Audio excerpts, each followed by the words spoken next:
What's up, guys? We're back with a full slate of MLB action here on Sunday, August 3rd. We're going to give out plays on a bunch of the MLB games on this slate. We're actually traveling right now, so the video will be a little bit shorter than normal. I'll give you my favorite underdog pick of the day and my massive lock, my pick that regardless of price, I think is the highest chance of cashing today.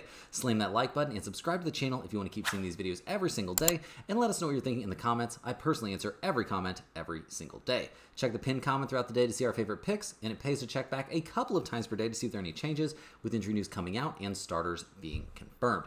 Yesterday, guys, things are looking pretty good so far. Still definitely have some games yet to go, but off to a pretty good start there with the Marlins at plus 100. That was a 2-0 shutout win. Yuri Perez was lights out over his 6 innings, and the bullpen held up very, very well. The Marlins continue to be a pretty tough out for basically any team in the major leagues. We also hit the no-run first inning in that Rangers-Seattle Mariners game. Ended up being a relatively high-scoring game, but no runs scored in either the first or second inning, so we will comfortably take the win there. We still got the Athletics live at minus 110, the Padres live at minus 135, and the Reds at plus 105 as our dog of the day, although they're in a very long rain delay, so we'll see what actually ends up happening with that game.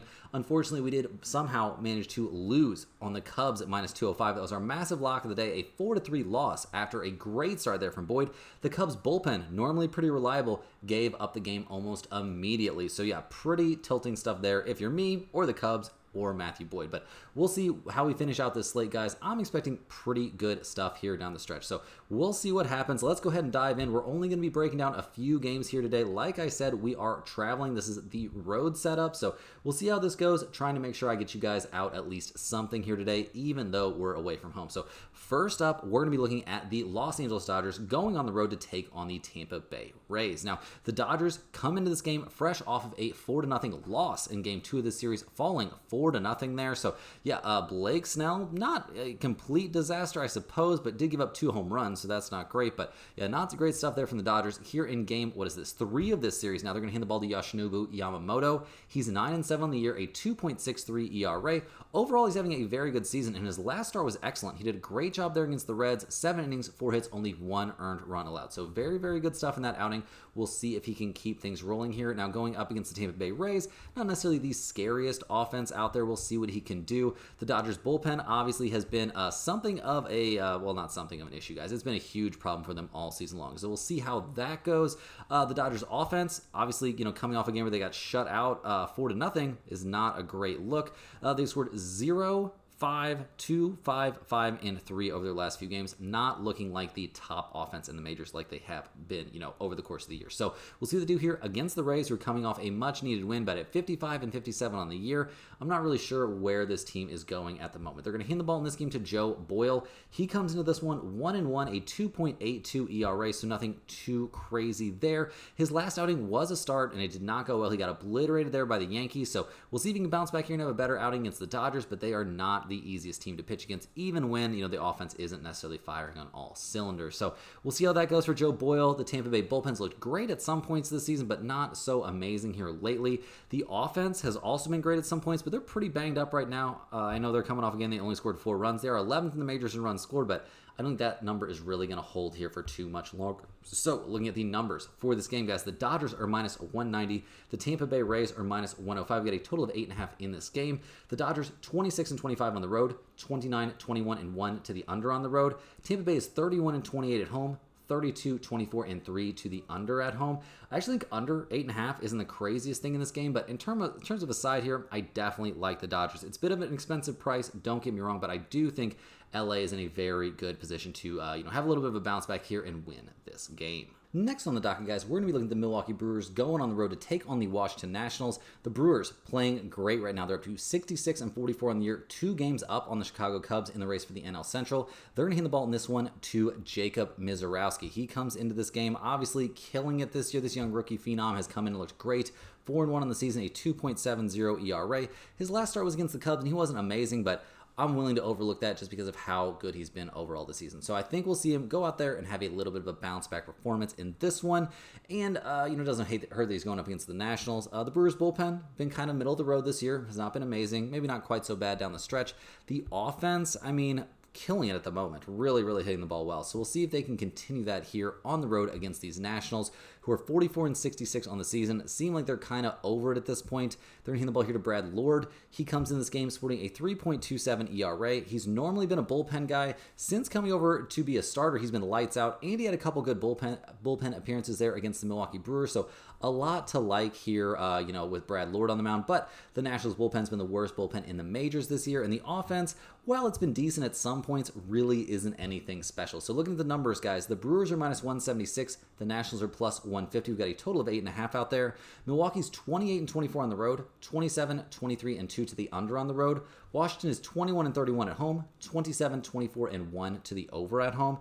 I actually think no run first inning is my favorite lean in this game. I don't hate taking the Brewers at minus 176. I think that's actually pretty reasonable here, but I worry a little bit about the bullpen always, and I do worry a little bit about Mizorowski. He's been a little bit hit or miss recently, but I'm expecting no runs to be scored in the first inning of this one. Hey guys, hopping in here with a quick shout out to the sponsor of today and every day's video, and that is StumpTheSpread.com. Click the link in the description to go over there and see the top confidence picks from our entire team of experienced cappers. Right now, our premium members are getting daily MLB and UFC picks, with NFL and college football coming up before you know it. Major League Baseball has been our most profitable sport the last several years in a row and is off to a great first half of the 2025 season, or actually a great 2025 season here overall. It's been really solid so far. July was kind of a record-breaking month, or maybe not record-breaking, but our guy had an amazing month over there. At StumpTheSpread.com, you'll be able to see exclusive free picks that are only posted there, our free-to-use bet size calculator, and our premium top confidence picks, which might not always match what you see here in the video, as I am not the premium MLB handicapper for Stump the Spread. We've got a monster over there with many more years of experience covering Major League Baseball. He has some very sophisticated tools and algorithms that he uses to make his predictions, and he's been having a great season. And he's been on a very hot streak here. Got off to, had a very good day there yesterday, a very good last day there of July. So we will be hoping that he can continue that run. Guys, it's definitely worth getting over there and checking out the premium picks, but you also want to get over to StumpTheSpread.com and check out our free-to-use bet size calculator and to get on the free email list. It's absolutely free. All they need is your name and your email address to set up a free account, and you'll get one email straight to your inbox or your spam folder, so check there. But every single day with at least one free pick, oftentimes two free picks, all kinds of good stuff covered in there. Definitely MLB, but also WNBA is often covered, and there's niche sports betting information there as well. Golf, NASCAR, tennis, you name it, it could be in those emails. It's a great resource. Definitely check that out. Also, if you're a huge fan of what you're seeing here every single day, click that little join button right below the video to sign up for a YouTube channel membership. Channel members here on YouTube get exclusive early access to all of our videos, get their name up on screen in every video, and here on August 4th, they are going to be eligible for our members only giveaway. We'll be giving away a Stump the Spread hoodie to one lucky channel member. We'll be doing a random drawing. You'll see it right here on the channel here just in a couple days. So definitely check that out if you're interested, guys. But we're going to dive back in. We've got a few more games to cover here on a very interesting Sunday slate. And next up, we're looking at the Kansas City Royals going on the road to take on the Toronto Blue Jays. The Royals come into this game fresh off a 4-2 loss there in game 2 of this series, falling off a little bit. They are still one game under 500, so not having an amazing season. They're hitting the ball here to Seth Lugo, who's 8-5 on the year, a 3.03 ERA. His last start, 5 2/3 innings, 7 hits, 3 earned runs allowed, and what was eventually a 9-6 win there against the Atlanta Braves. So that ended up working out. Not really Lugo's fault. He is in a bit of a bounce back spot here, so we'll see if that can happen. Going up against the Blue Jays, though, is tough. The Royals' bullpen's been very serviceable this season. I'm not going to say elite, but it's been decent. The offense has been atrocious. They've made some moves to try and improve, coming off a 2-run game, though. Doesn't look like those moves are paying off quite yet. So we'll see how that works out here on the road in Toronto, taking on the Blue Jays, who just won 4-2. They're 65-47 on the year, a 4-game lead there in the AL East. They're hitting the ball to Chris Bassett. He's 11-5 on the season, a 4.24 ERA. His last start, he got absolutely obliterated there by Baltimore. Start for that, he was pretty solid there against the Yankees. I'm not too worried about Bassett. He's a veteran. He's going to be able to persevere through a little bit of adversity here, and I'm sure he's not too scared to face the Royals. The bullpen for Toronto this year has been very good. They've hit some bumps in the road here recently, though. The offense should be able to make up for that, but 4-3, 8-2-4 over their last few games. They're not swinging the hottest bats at the moment. So looking at the numbers for this game, I'm a little bit surprised. The Royals are plus 118. The Blue Jays are minus 140. We've got a total of 8.5. The Royals are about a 500 road team. They're 29-23-1 to the under on the road.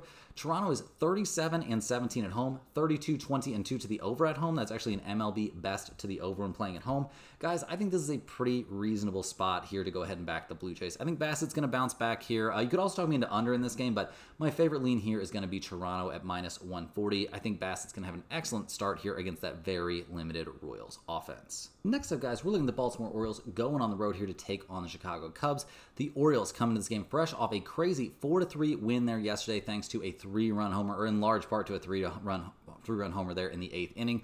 Pretty annoying stuff there for us, but the Orioles, I'm sure they feel good about it, but they're not having a great season, and they seem like they're selling people off at this point. They're going to hand the ball in this game to Brandon Young. He's 0-5 on the year, a 6.63 ERA. His last start, he was actually really good against Toronto, but before that got shelled by Cleveland, Miami, like just not a guy that's having a great or very consistent year. So we'll see what he can do here against the Cubs. The Orioles bullpen's been terrible this year. Their offense hasn't been much better, so not very high right now on the Orioles. The Cubs, on the other hand, at 64-46 on the year, are 2 games back of the Brewers, and they need every win they can get. Their bullpen let them down yesterday. They're going to hand the ball in this one to Colin Ray, who's 8-5 on the season, a 4.25 ERA. His last couple of starts have looked very lackluster, struggling against the Brewers in a very important game and struggling against the Royals the game before that. He's had a good season, but right now is not throwing the ball amazing. So we'll see what he does in this one. The Cubs bullpen obviously not looking great there yesterday. The offense is sputtering a little bit. I mean, 3-1-10, 3-4-5 over their last few games is not normal for a team who's currently down to third in the majors in runs scored, second in slugging percentage. This is obviously a very potent offense, but they're swinging some pretty cold bats right now. So we'll see what they can do in this one. Looking at the numbers, guys, the Orioles are +155. The Cubs are -190. We've got a total of 8.5. Baltimore's 23-32 on the road, 35-19-1 to the under on the road. That's an MLB best to the under. The Cubs are 33-17 at home, 26-21-3 to the over at home. It's a little bit crazy here, guys, but I'm leaning a bit towards the Orioles at +155. I'm not liking what I'm seeing from the Cubs at the moment. Maybe they bounce back here and are fine, and Colin Ray has a good start, but really, guys, I think this is a spot on what could be a crazy Sunday to potentially back the underdog.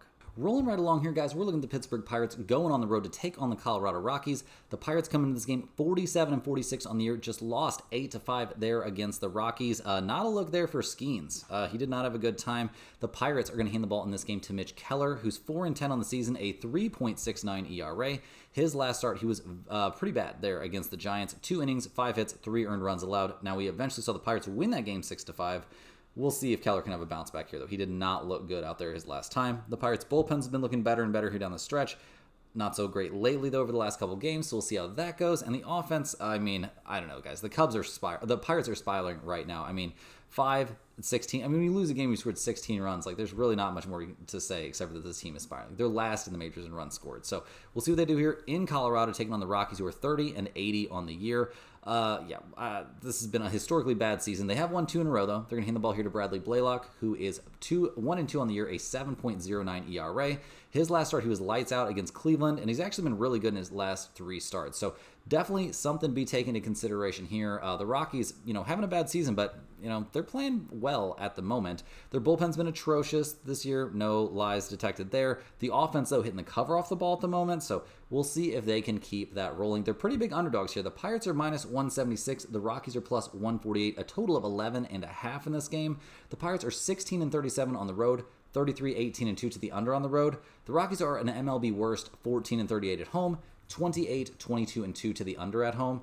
I actually think the over is live in this game, but I also like the underdog here. I'll take the Rockies at nearly 1.5-1. I think they've got a very reasonable chance here against a Pirates team that seems to be completely imploding. Last but not least here, guys, we're looking at the Detroit Tigers going on the road to take on the Philadelphia Phillies on Sunday Night Baseball. The Tigers come into this game fresh off a 7-5 win in Game 2. Skubal out-dueling Zach Wheeler there. We'll definitely take the win on that one. If you guys were with us there, we were on the Tigers and Skubal, but it wasn't a huge lean. The Tigers are going to hand the ball in this game to newly acquired Charlie Morton. He's 7-8 on the year, a 5.42 ERA. Uncle Charlie's been putting up some pretty decent starts, and I kind of expect him to come up big here on Sunday Night Baseball. We'll see if he can actually make that happen, but he's a veteran. He's got some wily stuff. I do expect him to actually find a way to get some of these Phillies hitters out. We'll see if that actually comes to fruition here, but Charlie Morton, not somebody who's had really a terrible season. Has he faced the Phillies this year? Has he faced the Phillies? I don't believe that he has. No, it doesn't look like he has. But we'll see how that goes. The Detroit bullpen's been a problem recently, but they picked it up a little bit there yesterday, and maybe they can continue that. The offense hasn't been great recently. Actually, no, I take that back. The offense has been looking pretty good recently. 7, 4, 7, 12, 5, and 10 over their last few games. They're going to have a chance to score some runs here against a Phillies team that, while they have a decent rotation, the bullpen hasn't been good.